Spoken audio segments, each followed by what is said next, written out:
I need advice. I rejected my wife's plea to come back. I'm in a very complicated and emotionally charged situation, and I'm turning to strangers for advice because right now, I feel like I'm stuck between a rock and a hard place. My wife, whom I've been married to for 7 years, left me 3 months ago, and recently, she begged me to take her back. I said no. Now, everyone around me seems to be against my decision, and I feel confused, torn, and unsure of what to do. I really need some advice. Let me provide some background, as I'm sure this situation will be hard to understand without it. 7 years ago, I married Denise, not her real name, the woman of my dreams. We had been dating for 2 years before that, and I honestly thought I had found the one. Everything was perfect. I was in love, and I thought she was too. Our marriage started off well, but as time went on, things began to change. It was subtle at first, but it became impossible to ignore. At first, I didn't understand what was happening. Denise started becoming withdrawn, distant, and increasingly down. It was hard to watch because she had always been vibrant, full of life, and full of energy. Now, she was constantly in a low mood, barely engaging with me or with anything around her. I couldn't understand what was wrong, so I tried to be there for her as best as I could. I would come home from work, and she'd be laying in bed, staring at the ceiling. Eventually, I convinced her to go see a doctor. It took a while, but she finally agreed.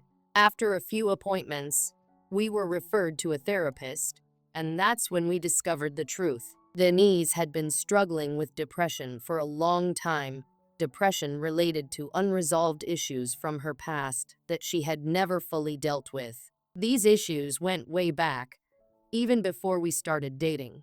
They were things she had never shared with me, things that were buried deep inside her, and I was blindsided by it. When the diagnosis came, I made the decision to be as supportive as possible. I knew I couldn't fix her problems, but I could be there for her. I took on most of the housework, even though I was working a full-time job, and I kept telling her that she could talk to me whenever she needed to. I wanted to help her find her way back to the person I knew she was. I was determined to do everything I could to make her feel better, but as time passed, it seemed like nothing was improving. That was 6.5 years ago. Over the years, Denise's depression only seemed to worsen. She rarely left the bed, and when she did, she didn't seem engaged with anything. There was no intimacy in our relationship, no sex, no cuddles, no date nights. We didn't even go out together anymore. I worked full-time, came home, and took care of everything else, cooking, cleaning, laundry, and so on. At the end of each day, I was exhausted, both physically and mentally. And yet, Denise would still unload on me. She would complain about everything: her life, herself, our relationship, everything. It felt like I was constantly drowning in her negativity, and I began to feel like a caretaker rather than a partner. I couldn't even spend time with my friends. Whenever I did, Denise would call, saying she was scared or needed me. I didn't even have a social life anymore because I always had to be there for her. But I loved her, and I kept telling myself that this was just a rough patch. I was determined to push through, but as the years wore on, it became increasingly clear that things weren't changing. I was working harder and harder just to maintain a sense of normalcy at home, but it felt like Denise wasn't even trying. We weren't having any fun together. We never went out, never laughed, never did anything enjoyable. It was just work and housework, day in and day out. And through it all, I tried to be understanding. I told myself that this was for better or for worse, and I held on to the belief that eventually things would get better. Then, 4 months ago, Denise started seeing a new therapist. I didn't think much of it at first, but then, 3 months ago, something changed. The therapist suggested that maybe she needed some time away from me, that perhaps I was contributing to her depression. According to the therapist, my presence might have been a trigger for her emotional struggles. That was the moment everything fell apart. When Denise told me she needed space, I was crushed. I felt like my entire world had been turned upside down. I started doubting myself, wondering if I had somehow caused all of this. But beneath all of those feelings of guilt and self-blame, I couldn't help but feel a growing sense of anger and resentment. I had sacrificed so much for her over the years. I had been working hard, taking care of everything, and yet I had nothing to show for it. For a moment, I considered giving in and trying harder to make it work. But deep down, I knew I couldn't do it anymore. I couldn't keep sacrificing myself for someone who wasn't even trying to meet me halfway. Denise moved out and went to stay with her mother, saying she needed time away from me. It felt like a betrayal, but at the same time, I felt a strange sense of relief. For the first time in years, the house was quiet. There were no complaints, no demands, no negativity. I could come home from work and just relax. I could indulge in hobbies I had neglected for years, and I could spend time with friends. Slowly, I started to realize that I had been miserable for a long time, and I didn't even know who I was anymore. As the weeks passed, I began to feel more and more liberated. I even started noticing women flirting with me when I went out, and for the first time in a long time, I felt wanted again. I hadn't flirted back, but it felt good to be noticed. I realized that I was still young, I still looked good, and I could do so much better than what I had been putting up with. Then, 2 months into our separation, I received a call from Denise. She was crying, telling me how much she loved me, how she had made a huge mistake, and how she regretted listening to her therapist's advice. She begged me to take her back, saying that she had been wrong and that she wanted to work things out. For a moment, I wanted to say yes. I wanted to take her back and fix everything, but I couldn't. Instead, I told her that she had left me, and I was done. I had given everything I could, and it still wasn't enough. I told her I was filing for divorce. That was it. I felt a wave of emotion wash over me, relief, sadness, even anger, but more than anything, I felt free. After I hung up the phone, I cried for a while, but it wasn't the same as before.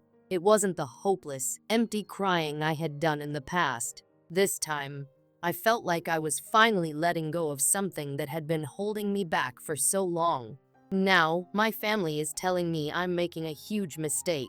They say that I should take her back, that marriage isn't always easy, and that I owe it to her to try again. But the truth is, I haven't had any fun in this marriage for years. I can't even remember the last time I felt happy in it. It's been all about taking care of her, doing everything for her, and never getting anything in return.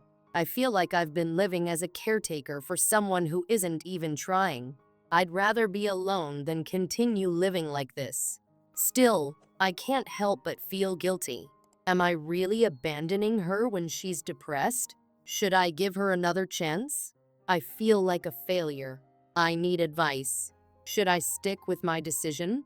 Or should I give her one more shot? Clarification before I end this post. I want to clarify something. Despite some comments suggesting otherwise, I know for a fact that Denise did not cheat on me during our separation. I have no doubt about that. I've received a lot of advice and support in the comments, and I really appreciate it. Some of you have been through similar situations, and your insights have been incredibly helpful. I've read almost every single comment, and I've been taking everything into consideration. I've been reflecting a lot on my own feelings and what I want for my future. It hasn't been easy, and I'm still working on controlling my emotions. Some days, I feel angry and resentful, while other days I feel nostalgic and forgiving. It's a constant emotional roller coaster, but I'm slowly starting to feel like I'm in a better place. It will take time, but I'm hopeful that I'm on the right path. For those who are wondering what happened this week, I've decided that I need to move forward. I've spent enough time second guessing myself, and I can't keep living in the past. It's time to move on with my life, no matter how difficult that might be. I had spent a lot of time thinking about it. I had heard suggestions from many people, some well-meaning, others simply offering advice without truly understanding the depth of the situation. But in the end, I realized that this decision would be mine and mine alone. It wouldn't be influenced by my parents, her parents, friends, or even random people on the internet.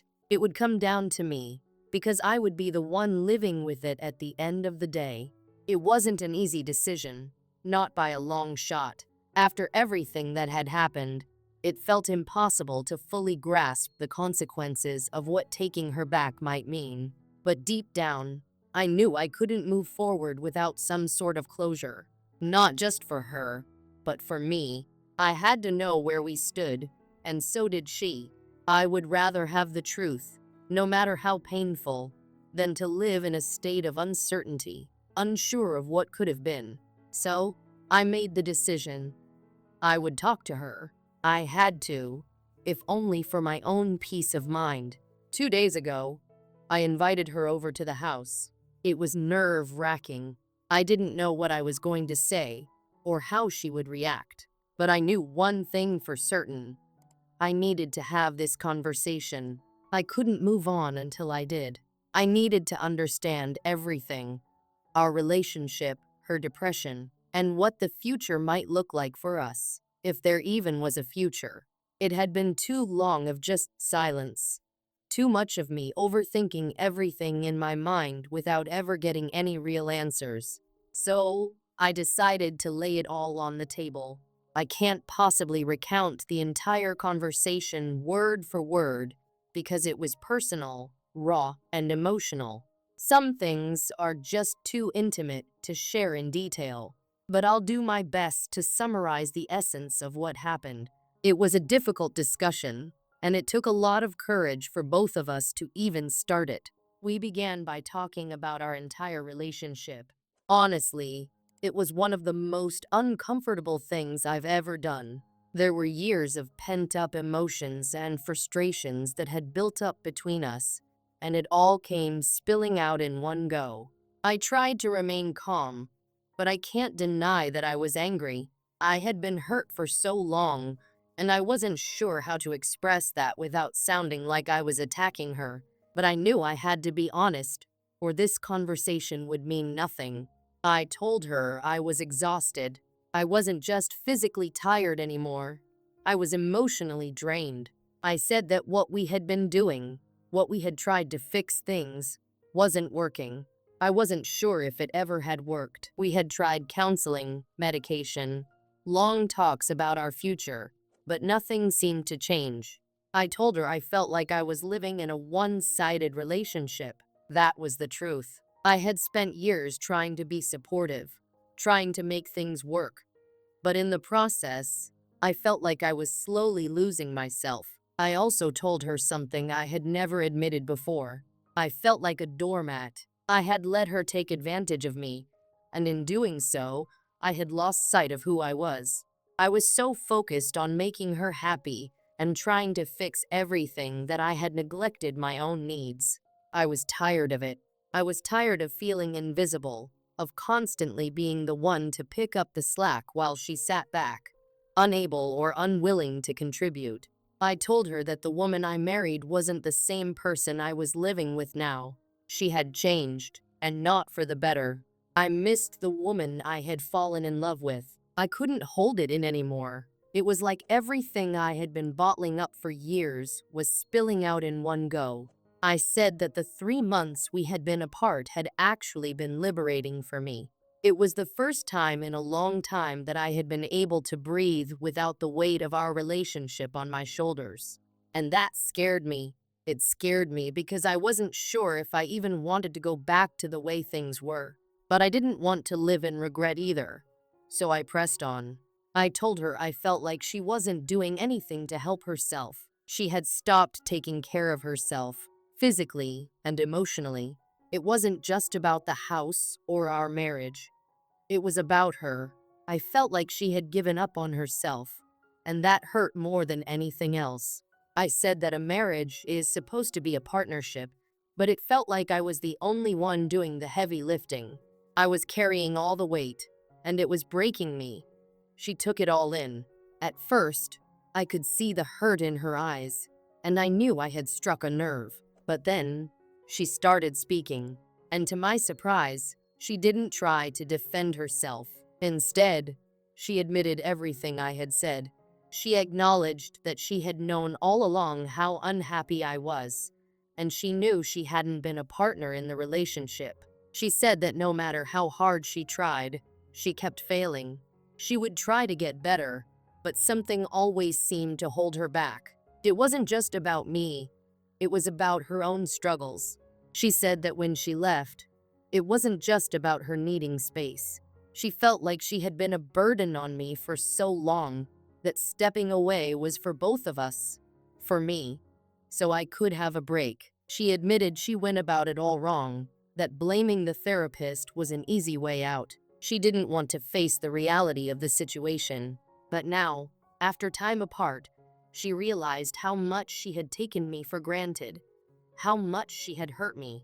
Her words caught me off guard. I hadn't expected such honesty. She admitted so many things. The guilt she had been carrying, how it had worsened her mental state. She talked about how she hated watching me go to work, come home exhausted, and still be the one to do everything around the house. That was the first time she had ever said something like that, and it hit me harder than I expected. She had always kept her thoughts to herself, never really opening up to me, and suddenly, she was laying it all out.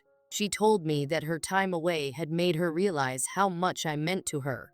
She had taken me for granted, and now she understood how much I had sacrificed for the relationship. She apologized for everything, for not doing better, for not being the partner I needed. She even said she hated the way things had turned out. At that moment, I felt a surge of emotion. Part of me wanted to believe her, to forgive her, and move forward. But another part of me was terrified. What if this was just another cycle? What if she would fall back into the same habits? I had been hurt too many times before to trust that things could really change. But in the end, I knew that I couldn't make this decision without giving her one last chance.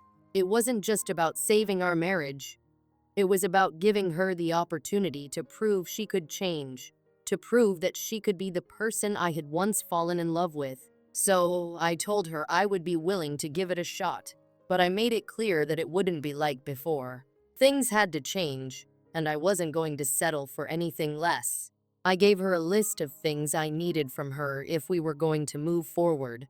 1. Get a job. I didn't care what kind of job it was, as long as she showed up on time, made an effort, and took it seriously. 2. 3. Go to the gym with me at least 3 times a week. It wasn't just about getting fit. It was about being active and engaged in life again. 4. 5. Help around the house. No more avoiding responsibility. She needed to pitch in with chores every day, whether it was cooking, cleaning, or running errands. 6. 7.